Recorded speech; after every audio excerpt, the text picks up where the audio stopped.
কাজে নও তুমি, নামে শুধু মুসলিম। কিভাবে বলো উচ্চ গলায় তুমি রাসূলের সৈনিক?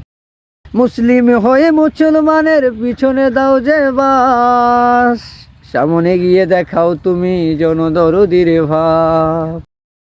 মিথ্যে বলা স্বভাব তোমার রক্তে গেছে মিশে, মিথ্যে দিয়ে অশান্তি ছড়াও সমাজে কিংবা দেশে।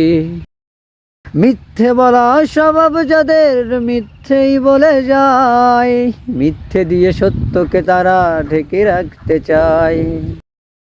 কাঁচা ঘায়ে লবণ ছিটাই দিতে পারলে ভীষণ খুশি, সৎ মানুষকে ফাঁদে ফেলে বানায় তারা দোষী। এভাবে চলছে বর্তমান সময়, শান্তি নেই আজ দেশে। অসৎ ব্যক্তিও সাধু সেজে এখন চলে স্বাধীনে বেশে। উচিত কথা বললে সাধু সাহেব রেগে যায়, দেখায় কত ঝাঁজ। তাদের জন্যই মুসলিম রাষ্ট্র সোনার বাংলা ধ্বংস কিন্তু আজ।